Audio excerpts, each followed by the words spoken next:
Hello दोस्तों। Easy life में मैं आपको भगवान महावीर का एक एक कथा लेकर आया हूँ, जिसमें कहाँ से भगवान महावीर कसाई का मन बदल देते हैं।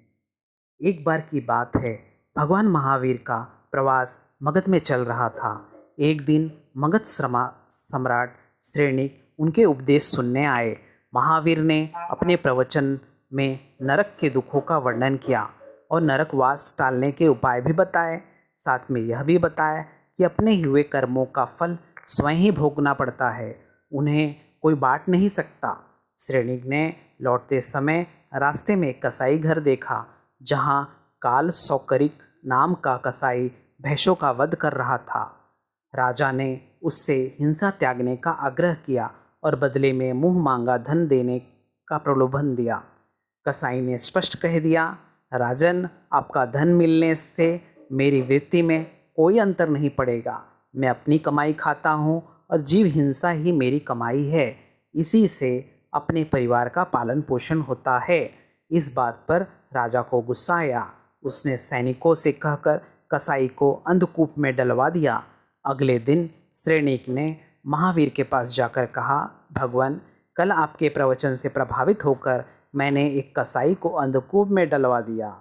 अब वह भैंसों का वध नहीं करेगा। यह सुनकर भगवान महावीर मुस्कुराते हुए बोले, राजन, यह आपका भ्रम है। वह कसाई हिंसा कर्म का इतना आदी हो चुका है कि उसके दुष्कर्म कभी भी नहीं छूट सकता। हाँ, केवल हृदय परिवर्तन से ही ऐसा कर्म छूट सकता है। भगवान महावीर की बात परखने के लिए राजा तुरंत अंधकूप जा पहुँचे। वहाँ यह देखकर राजा श्रेणिक हैरान रह गए कि कसाई कुएं में मिट्टी की भैंसें बन बनाकर उन्हें तोड़ रहा है। राजा समझ गए, हिंसा की प्रवृत्ति हृदय परिवर्तन से ही छूट सकती है, जो जबरदस्ती से नहीं। उन्होंने कसाई को मुक्त कर दिया। मुक्त होने के कुछ समय बाद कसाई का हृदय परिवर्तन हुआ और उसने कसाई का काम करना बंद कर दिया।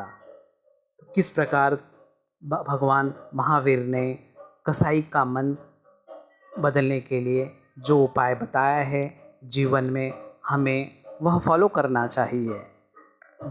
व्यक्ति